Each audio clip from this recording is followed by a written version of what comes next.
INEC says it's ready to conduct a free and fair elections in Edo State as the chairman meets stakeholders in Benin today.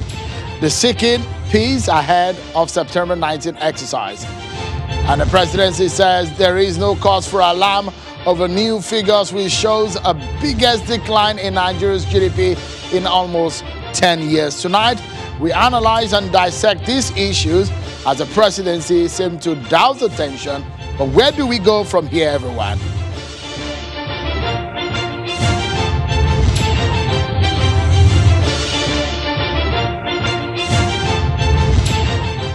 Hello everyone and welcome to the program. This is Politics Today live on Channels Television. I'm Sean Kimaloye in Lagos.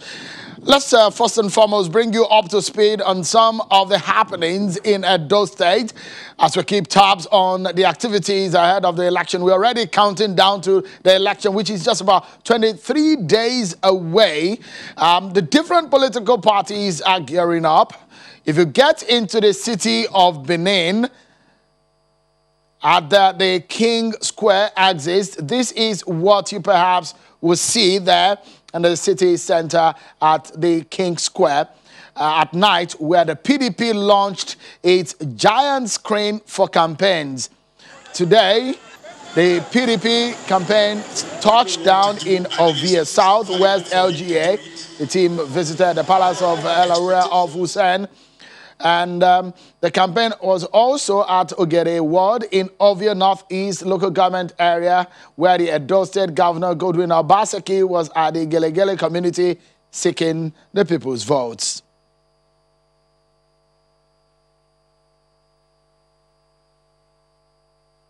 You can see we built a police post, a police station and accommodation for the Marine Police establishment here. You know that this is a very porous waterway that leads to Ondo State and the rest of the Niger Delta. So it's important that we secure this community against piracy, kidnappers. And in addition to the investments we've made, 4 gunboats and another 4 ancillary patrol boats.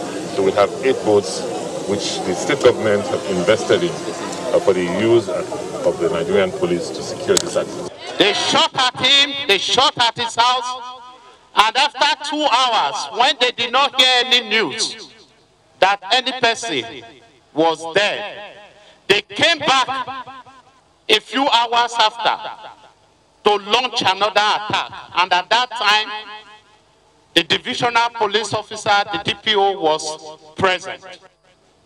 The police had to reply and respond before they left it. Well, that's the chairman of the PDP in Edo State talking about violence.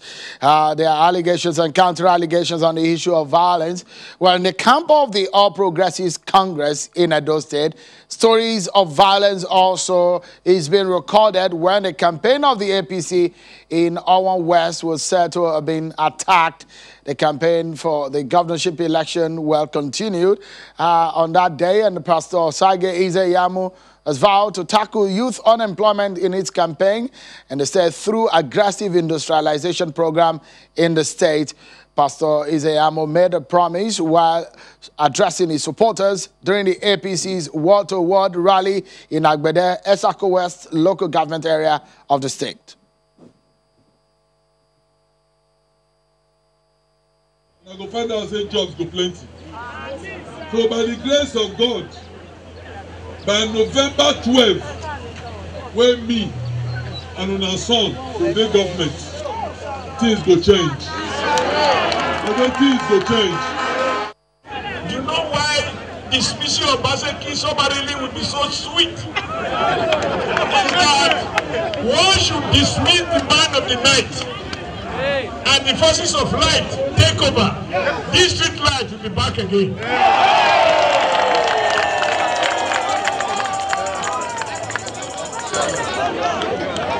Now, number 2, you know we did a amount of work to control Auchi erosion. Now, people said it was impossible. What you need to succeed is good heart. And I'm happy God used us to deal with our erosion. But it's not something you do once and you abandon. You have to keep on maintaining it. Otherwise, the erosion can come back. And you see Obaseki doing anything there?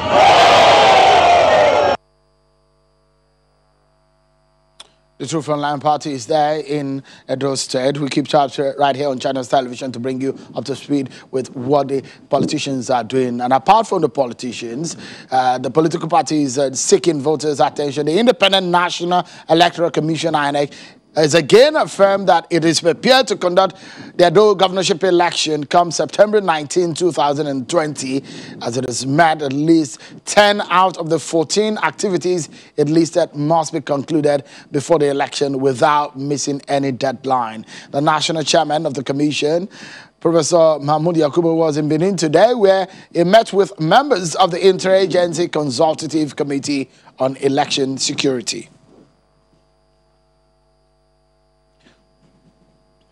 Let's now get into the conversation for tonight. It's not about election. It's about governance. It's about the money's in your pocket as a Nigerian. It's about the food on your table as a Nigerian. So, coronavirus has disrupted many things, and economies across the world are feeling the heat. Nigeria's economy is not insulated to all of this, and the recent figures released by the Bureau of Statistics show that a hit on the economy, leaving it to contract by 6.10% in the second quarter of 2020. Details of the Nigerian Gross Domestic Product report for Q2 2020 show that the decline was due to a contraction in domestic and international economic activity during the quarter, April to June 2020. And experts are saying that it is the biggest contraction of the nation's economy in at least 10 years.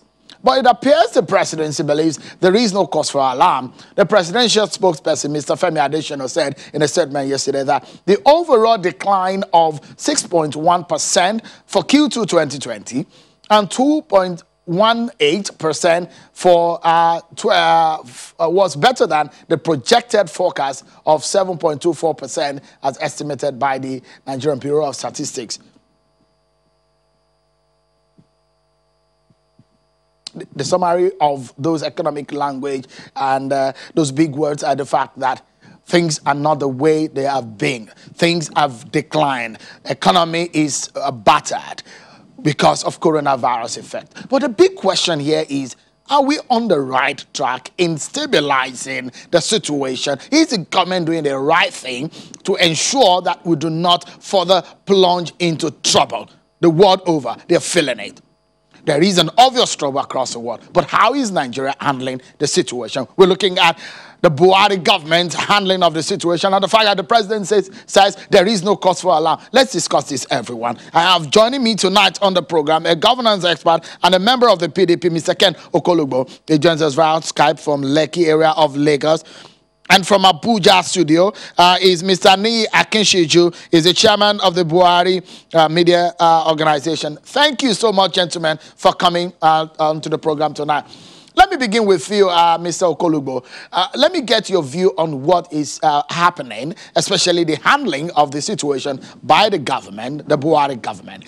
The economy as it is, the presidency said, look, in fact, it's not as much as what we thought it's going to be, but are we on the right track? It's a global issue. Are we on the right track? Is the government doing the right thing? You know, I'm happy you reeled out some of those statistics. In the Q2 analysis, I'm shocked that my friend Femi Adesina will say that compared to other countries in that statement, which you did not add, that Nigeria is doing quite well. Now, if you look at the negative 6.10 decline that was given by the Nigerian Bureau of Statistics, you find that it's what we're experiencing in the economy is a far cry more than that. Let me use the example that Femi Adesina gave. He said America was a negative 33%. But you find that in July, America gained in June, America gained 4.8 million jobs. And in July, America also gained 1.8 million jobs, reducing their unemployment rate by 11%. But in the Q2, our unemployment rate went to 27.1%, meaning we still have over 27 million Nigerians who are unemployed. Why am I saying this? The measures that have been taken by this government is not just by saying one is criticizing this government, has been a far cry. The Empower, for example, they had discharged totally the close to 500,000 Empower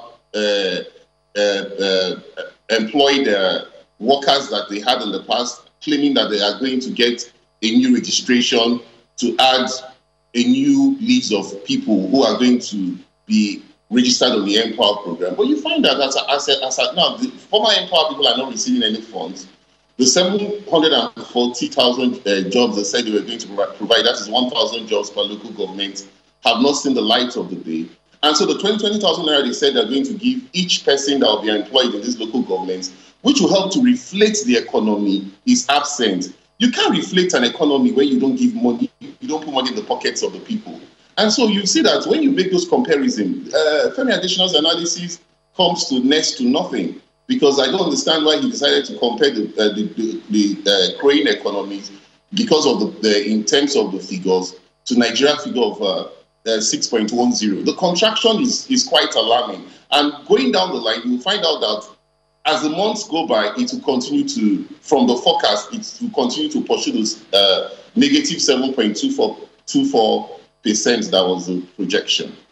Let me bring in Mr. Akinshiju here. Mr. Akinshiju, if I can just show you what the presidency said. And part of that statement reads that the overall decline of minus 6.1% for Q2 2020 and 2.18% for the 2020 was better than the projected forecast as estimated by the Nigerian Bureau of Statistics. What do you make of what Mr. Okolugbo said there, and perhaps the positivity coming from the presidency? Should we have any reason to fear about the way things are going? Well, it's obvious that my colleague on in Lagos does not have a good grasp, of this matter, as it were, because the issues we are talking about is more fundamental than to make references to the social intervention program in terms of the Empower. The Empower and other such programs in the suite of the social intervention program is just one of so many, and it's actually an extreme, remote program to what the government is doing to salvage the situation from the pandemic in 2020. What is obvious is that we need to first let the PDP understand the fact that there was no pandemic, in 2004, when the Nigerian economy contracted by 7.6% in first quarter 2004. So I don't know the basis, of his looking at this issue. If it had been another person, another individual representing a responsible entity, I would have been more, I would have been more considerate. But the fact is that we are talking of someone that represents a party, that was in power when this same economy went without a pandemic. And we need to understand the context of a pandemic. A pandemic that had led to the situation we have here is equivalent to a force majeure. It created a circumstances that we cannot control, that was beyond, the management, the human management capacity, of the government. So it's now had happened. The important thing is that compared to other jurisdictions, and we need to also reiterate that, either you are talking of the US, you are talking of the UK and all that, it's still about economy, and there's a benchmark to which they relate with. Compared to other jurisdictions, and within the context of Nigeria, of the history of Nigeria, this is the first time we have such huge, negative consequences deriving from a situation that we could not control. But fortunately, because the government had been deploying the right policies, the government had been able to create soft points that would cushion the effect of this pandemic. And that's the figures we have now. If the NBS. The NBS is a federal government agency. Had projected 7.24%, contraction in the economy. And what we have now is 6.10. It does mean that the managers of the economy had managed the economy in a way that it had reduced the impact and the consequences of the economy.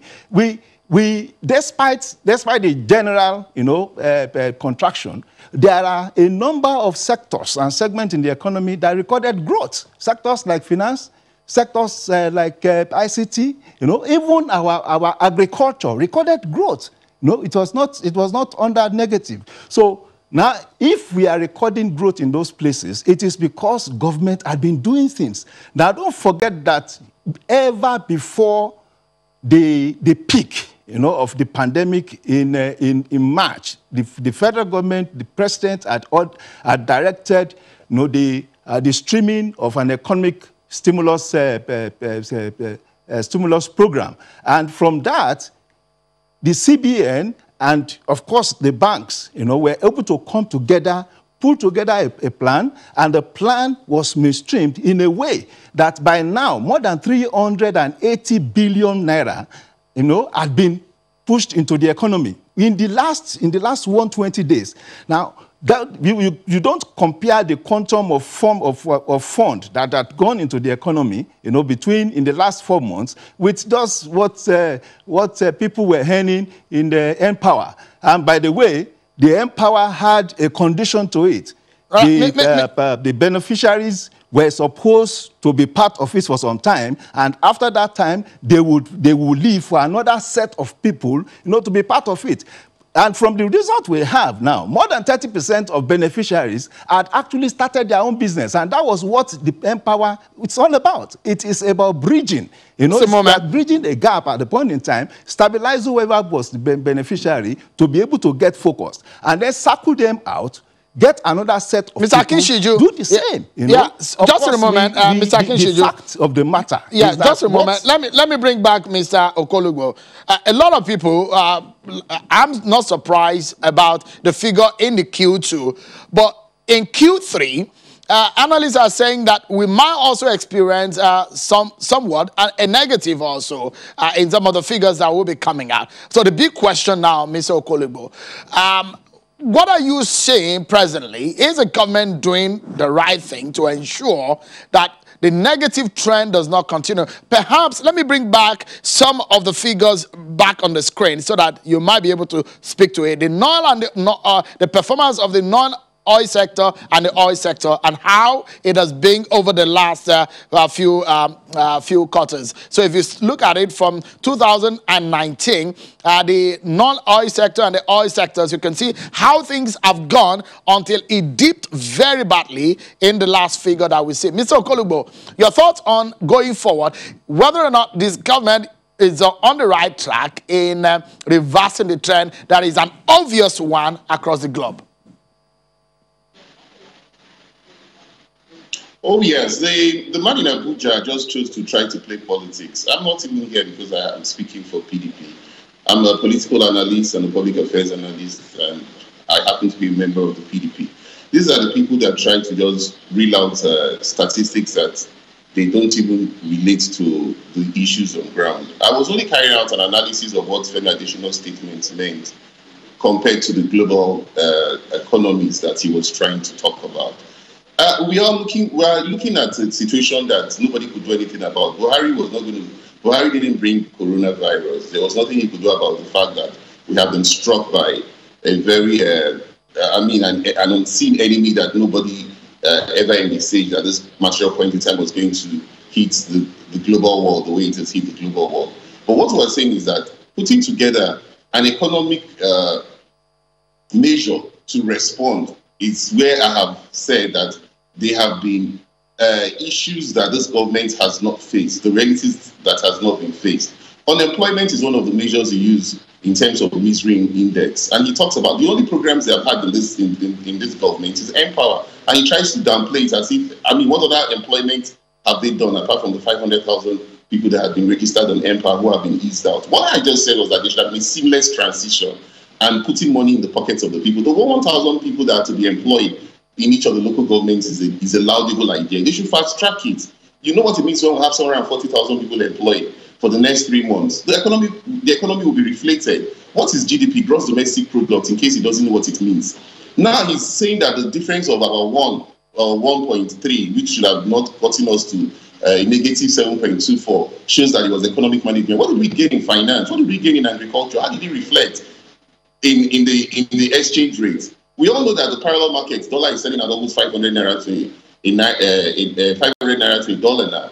And at even the CBN rates, whether they like it or not, they had to face realities that devaluation has set in. Even they didn't call it devaluation, but from 360, they're almost getting to 400 on the CBN rates, going to 380, jumping above that. And you see, we have a mono economy. Our economy is basically dependent on one product, which is oil. We are not earning money from other areas right now, and most of the states are dependent on this oil. So the government must have to take measures like the measure of the 740,000 jobs, put them into practice. Then these moratoriums, they talk of loans. They would extend it. I'm the big player in the property sector. I know what was facing in the property sector. If you talk of moratoriums, there's a lot of people who are taking their mortgages that are still paying them under the same conditions that they were paying them pre-COVID. And so when you talk of moratorium for those who are giving loans, that you talk of social palliatives that you are telling not to pay back and think that you can reflect the economy from such measures, it cannot reflect the economy. Property is another very key factor. Oil is another very key factor. How many players do we still have in the upstream? The NNPC is the sole importer of petrol as it stands now, and we have also faced realities. Petrol is going up. The landing cost of fuel is going up as the oil is actually increasing in the global market. So these are the measures I expect the government to put in place. I'm not criticizing for just criticizing. I'm only facing realities. This negative growth will continue, except very severe measures are put in place to stop this economic contraction. All right. So, Mr. Akinshiju, part of the figures that came out also is the report on the poor in Nigeria and the poverty status of Nigerians, which shows that over 40% of Nigerians are in abject poverty, living below the poverty line. That's over 82 million Nigerians are living in poverty. So going forward, what would you tell Nigeria? You're a member of the APC. Part of the promise is that things are going to be better. How do you talk to those people who are in this bracket to see hope and light at the end of the tunnel? There's hope already, you know, but I'll quickly address the references of my friend out there in Lagos. As I always insist, people try to manipulate figures when it does not, you know, reflect their own thoughts and intentions. The figures we are talking about now is that what we are saying is that the 6.10 we are talking about, the GDP, is lower than what was anticipated. And is it going to go up? No. I am asserting today that that figure will not go up. It will still be in the negative territory, but it will start falling down. It will start declining. We will not record another 6.10 in Q3. It is an assertion I am making.